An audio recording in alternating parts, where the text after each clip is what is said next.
জানিয়ে দিব হাতে থাকা সর্বশেষ আপডেট বাংলা সংবাদ। প্রথমেই সংবাদ শিরোনাম, শেখ হাসিনাকে ধুয়ে দিলেন সোহেল তাজ। এরপর জানিয়ে দিব কূটনৈতিকদের নিরাপত্তা নিশ্চিতে ভারত সরকার ব্যর্থ বলেছে ছাত্রদল।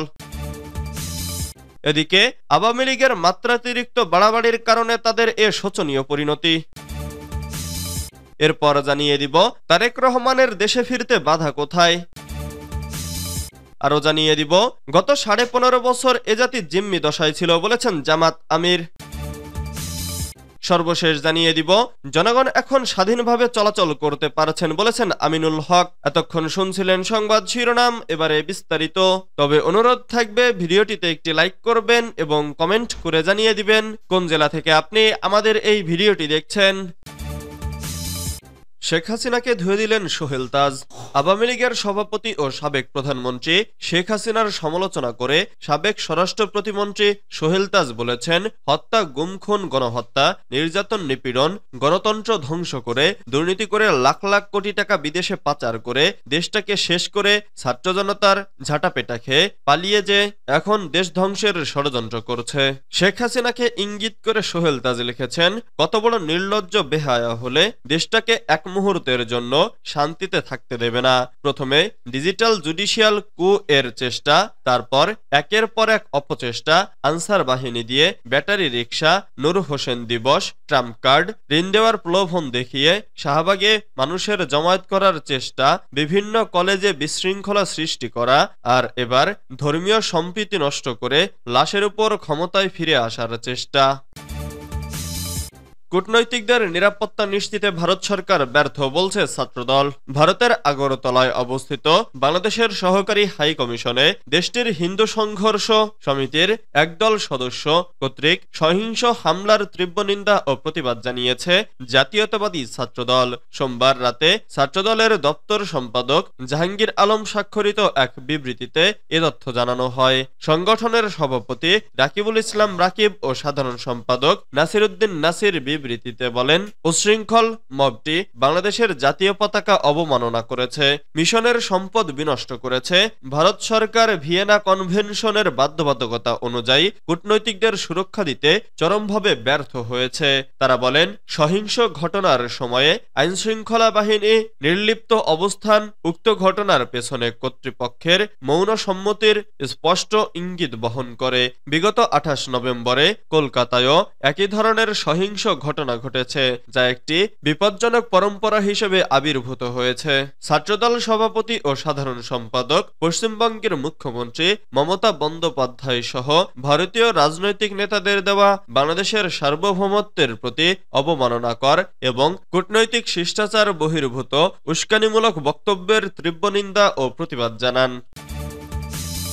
আওয়ামী লীগের মাত্রাতিরিক্ত বাড়াবাড়ির কারণে তাদের এ শোচনীয় পরিণতি। বিএনপির যুগ্ম মহাসচিব সৈয়দ ইমরান সালেহ প্রিন্স বলেছেন, আল্লাহ বাড়াবাড়ি পছন্দ করেন না।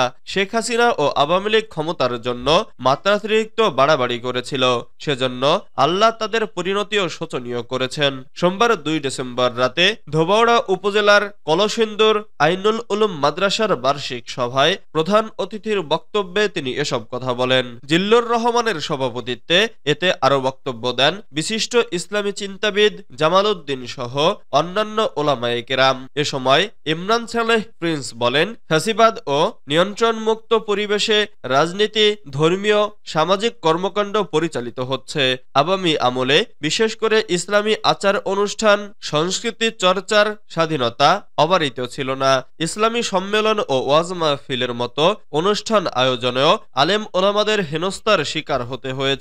এমনকি ইসলামী চিন্তাবিদদের বয়ানের স্বাধীনতাও ছিল না। তিনি বলেন, বিএনপি ধর্মকর্মের স্বাধীনতায় ও ধর্মীয় মূল্যবোধে বিশ্বাস করে। বিএনপি মনে করে ধর্মীয় মূল্যবোধ বজায় থাকলে সমাজে অনৈতিকতার পরিবর্তে নীতি নৈতিকতা, শৃঙ্খলা, পরিবদ্ধতা বজায় থাকবে।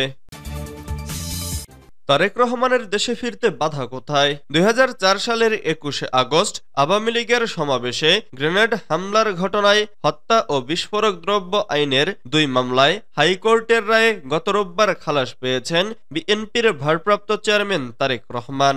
এই ২ মামলায় খালাস পেলেও এখনও কয়েকটি মামলায় সাজাপ্রাপ্ত তিনি। আইনজীবীদের প্রত্যাশা বাকি মামলাগুলোতেও ন্যায় বিচার পাবেন তিনি। তারেক রহমানের আইনজীবী ও জাতীয়তাবাদী আইনজীবী ফোরাম নেতা ব্যারিস্টার কায়সার কামাল সাংবাদিকদের বলেন, আরও ৪টি মিথ্যা মামলায় তারেক রহমান সাজাপ্রাপ্ত। তিনি ২১ আগস্ট গ্রেনেড হামলা মামলায় যেমন ন্যায় বিচার পেয়েছেন, আশা করি সাজাপ্রাপ্ত ওই ৪টি মামলায়ও ন্যায় বিচার পাবেন। অবৈধ সম্পদ অর্জন ও সম্পদের তথ্য গোপনের অভিযোগে দুর্নীতি দমন কমিশনের একটি মামলায় তারেক রহমান ও তার স্ত্রী ডক্টর জুবাইদা রহমানকে ২০২৩ সালের ২ আগস্ট সাজা দেন ঢাকার জ্যেষ্ঠ বিশেষ জজ আদালত ও মহানগর দায়রা জজ আদালতের বিচারক মোহাম্মদ আসাদুজ্জামান। রায়ে তারেককে ৯ বছর ও জুবাইদাকে ৩ বছর কারাদণ্ড দেয়া হয়। তারেক রহমানকে পলাতক ঘোষণা করে ওই মামলার বিচার কাজ শেষ করা হয়। পলাতক থাকায় এই মামলায় আপিল হয়নি। ২০১৩ সালের ১৭ নভেম্বর সিঙ্গাপুরে অর্থ পাচারের মামলায় ঢাকার একটি বিশেষ জজ আদালত তারেক রহমানকে খালাস দেন। ওই মামলায় তারেকের বন্ধু ও বিশিষ্ট ব্যবসায়ী গিয়াসউদ্দিন আল মামুনকে ৭ বছরের কারাদণ্ড দেয়া হয়। পরে দুদক তারেক রহমানকে খালাস দেওয়া রায়ের বিরুদ্ধে হাইকোর্টে আপিল করে। ওই আপিল শুনানি শেষে হাইকোর্ট ২০১৬ সালের ২১শে জুলাই বিচারিক আদালতের খালাসের রায় বাতিল করে তারেক রহমানকে ৭ বছরের কারাদণ্ড দেন, পাশাপাশি ২০ কোটি টাকা জরিমানা করেন। গত ১৫.৫ বছর এ জাতি জিম্মি দশায় ছিল বলেছেন জামাত আমির। গত ১৫.৫ বছর এ জাতি জিম্মি দশায় ছিল। মানুষ খুন হয়েছে, গুম হয়েছে, মানুষের ইজ্জত নষ্ট হয়েছে, সম্পদ লুণ্ঠন হয়েছে, দেশের টাকা বিদেশে পাচার করা হয়েছে। কারা করেছে? আমার দেশের কৃষক শ্রমিক তারা করেনি, করেছেন যারা উঁচুতলায় থাকেন তারা। যারা করেছেন তাদের মানুষ শাসক বানায়নি, তারা নিজে নিজেই শাসক হয়েছে বলে মন্তব্য করেছেন বাংলাদেশ জামাতে ইসলামীর আমির ডক্টর শফিকুর রহমান। জামাত আমির আরো বলেন, ইসলামের দৃষ্টিতে যদি দেশ গড়তে পারি তাহলে আর এদেশে কেউ ঘুষ খেতে সাহস করবে না, দুর্নীতি করবে না, মা বোনদের ইজ্জত নষ্ট করবে না এবং মানুষের মধ্যে কোনো বৈষম্য থাকবে না। বিচারকের আসনে বসে কেউ ঘুষ খাবে না, মানুষ ন্যায় বিচার পাবে। জনগণ এখন স্বাধীনভাবে চলাচল করতে পারছেন বলেছেন আমিনুল হক। বিএনপির কেন্দ্রীয় ক্রীড়া বিষয়ক সম্পাদক ও ঢাকা মহানগর উত্তরের আহ্বায়ক আমিনুল হক বলেছেন, বিএনপির গত ১৬ বছরের আন্দোলন সংগ্রাম এবং গত জুলাই আগস্টে ছাত্র জনতার গণঅভ্যুত্থানে বাংলাদেশ নতুনভাবে স্বাধীন হয়েছে। নতুনভাবে বাংলাদেশ স্বৈরাচার মুক্ত হয়েছে।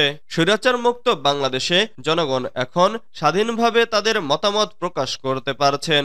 এছাড়া উন্মুক্তভাবে খেলাধুলা থেকে শুরু করে সাংস্কৃতিক চর্চা ও স্বাধীন মতো চলাচল করতে পারছেন। সোমবার ২ ডিসেম্বর বিকেলে রাজধানীর পল্লবীর ইস্টার্ন হাউজিং এ সোনালী বাজার সংলগ্ন মাঠে হাউজিং বয়েজ মিনিবার ফুটবল টুর্নামেন্ট ২০২৪-এর ফাইনাল খেলার পুরস্কার বিতরণী অনুষ্ঠানে প্রধান অতিথির বক্তব্যে আমিনুল হক এসব কথা বলেন।